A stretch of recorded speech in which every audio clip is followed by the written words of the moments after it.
In this Dragon's Dogma 2 video, I'm going to be showing off my very strong late game blazing knockout warrior build that specializes in standing your ground while charging huge skull crushing attacks that can down even the strongest of enemies in a few seconds. We use the fire imbued elemental great hammer cinder spine with dwarven based upgrades to upgrade not only the magical and strength damage of the weapon, but also it heavily buffs the knockdown power of this weapon to easily topple over the biggest and strongest of opponents in as little as one hit. Also, we have a very strong supporting cast of pawns constantly healing and buffing you, which means the little damage that you take doesn't really compare to what you dish out. This build is very strong, and while a bit slow in nature, you're definitely an indomitable force that I've yet to see anything stand up to.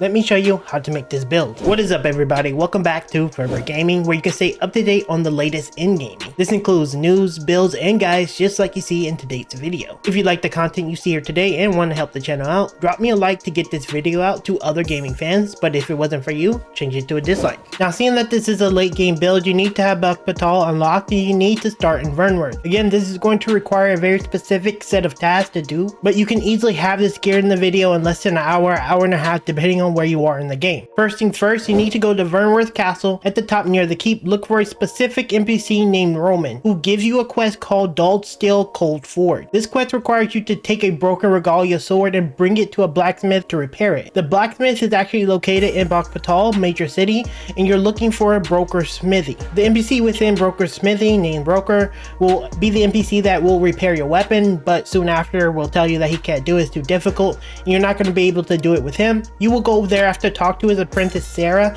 and she will thereafter attempt to repair the weapon for you. In order for her to repair it, you actually need to bring her some glimmer coal from the nearby Digger's Ruin. Now, this is a very important location for two reasons. One, you need to give her the glimmer coal that we obviously just talked about, but the glimmer coal and the glimmer coal, this is like the unlit version of it, is actually fairly valuable, and every run can yield you over 25,000 gold. Once you finish this quest line with Sarah, you're not only going to get access to all the armor you see me wearing in this video, you'll actually get access to dwarven smithing, and when you bring the weapon back to the Roman guy in Vernworth, he gives you 35,000 gold. So stick with me a little bit longer with the explanation. You'll get 35k gold, the dwarven smithing, a discounted late game armor vendor, and the cinder spine all in one go. Now, continue where we left off at, you bring the glimmer coal back to Sarah, and after sleeping a few cycles and return back to her every time you sleep, she's going to basically not be able to repair it each time, and then eventually when you come back, she's going to be gone. You're going to need to talk to Broker, and he's going to tell you that she actually went to the mountain-based cave, and this cave is not only going to be where you get the cinder spine, which is the main weapon for this build, but it'll have a one-hand mace for the fighter, the Molten Fury. Once you get there, she's actually going to be fairly deep into the cave, and you'll notice a very peculiar forge. This is where that one-handed mace is going to be at specifically, and she's going to give you the repaired weapon, and you're also going to be able to unlock the discounted armor from her, which is fairly pricey. Every piece you see here in the video that I wear specifically is going to be about 80k gold for everything. I don't like the pants that sells here. You can get it, it's actually fairly defensive, but it looks kind of weird. But you can get heavy armor pants that you personally desire, but the chest as well as the head is going to be here, and then of course you can use the dwarven smithing. Again, in order to farm the gold, go back to the Digger's Ruin after sleeping 4 to 5 days. This is very important as it won't respawn unless you sleep those 4 days at the very least, so make sure you sleep it and then have your bags empty so you can get as much as you can out of the farming. On screen now, you should have seen me run it a couple of times, at least through it. I'll have it playing right now. This process shouldn't really take you that long. It took me about an hour. Again, I was a little bit further into the game than probably most of you, but again, it should be fairly fast. Keep in mind the dwarven crafting will increase the damage of your weapons and the magic of it, as well as heavily increase the knockdown power of your weapon. And in the same vein, when it comes to the armor, it's going to increase the defense and the magic defense, but heavily increase the knockdown resistance, making it easier for you to stand your ground and charge attacks. For the two remaining pieces of the gear, which is going to be the cape as well as the rings, you can actually find both of these at the Volcanic Island camp located here. In the vendor, both sell the Admiral Mantle for 9,125 gold. Now, you can actually find this Ring of Vehemence in other locations. I believe I found one and only bought one, and for the most part, you don't necessarily need to have two of these equipped. You can go with a stamina based ring, a Ring of Tenacity, works really well. But overall, I do like having one of these for extra knockdown and stagger, as it makes it much easier to keep those opponents knocked down and keep them knocked out, because the only thing that I've seen thus far that doesn't instantly get knocked down is the dragons, which are pretty much some of the strongest enemies in the entire game. Next, let's go over our skills for our character, and first off we're going to be using Indomitable Lash or Savage Lash depending on where you are in your character's progression, and this is going to be our primary high damage dealing skill once we knock enemies down, since it can set us up for a pretty large attack that deals a ton of damage to enemies. The next skill is going to be Mountain Breaker or Null Breaker, once again depending on where you are on your character's progression, and this is going to be the primary way that we knock anything that's big down. Everything I've hit with this so far that wasn't a dragon almost instantly goes down to the ground and sets you up to do your Indomitable Lash, so a really core skill and very powerful. Next we're going to be using Ravening Lunge or Goring Lunge. The great thing about this skill is a couple of things. First off, whenever you're buffed or just using it in general, this skill gives you a ton of mobility. I'm pretty sure the best mobility skill in the game. The Thief is relatively quick, but when you're using this skill properly, you just run all over the place really fast. Secondly, whenever you're using this to like run into an enemy, this is a very good way of pushing enemies off like high points and knocking them down. I'm a massive fan of this ability. I think it's very core to any of the warrior's kit, and when enemies are on top of your like blunt hammer while it's burning, it actually deals fire damage to them when they're actively moving with it, so it's actually a really cool skill. Finally, for the very last skill, and this one's a little bit more interchangeable, use it how you want to use it, but I like using Rendering Sweep or Ravaging Sweep.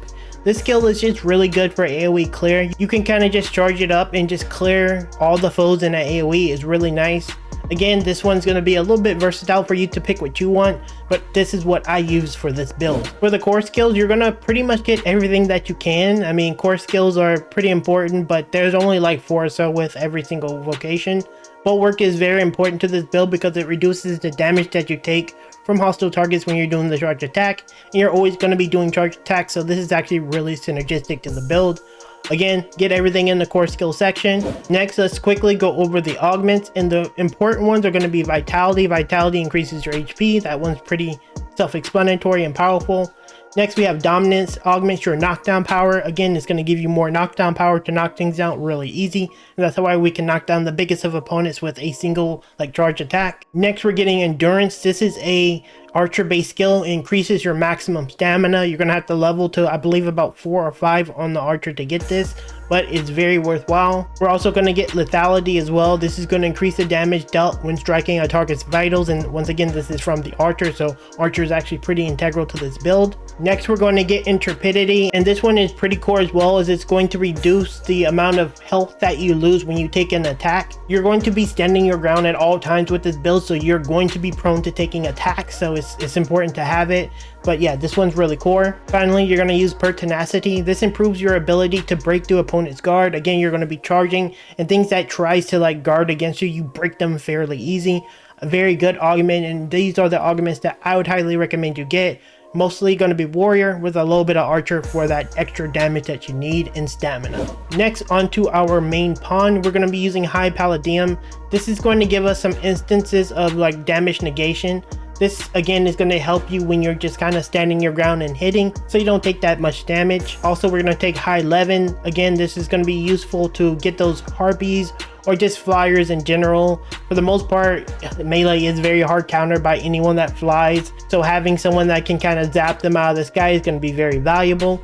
We're also going to get Argent Successor, once again just to give you some health over time. They can just drop it on you, and again you can just stay alive and just keep swinging without having to worry about your health. And finally, the objective best skill in the entire game, High Celerity. This skill is just so core because it gives you so much attack speed, move speed, and things like that that really benefits the build. You're going to be charging, and this is going to really help it.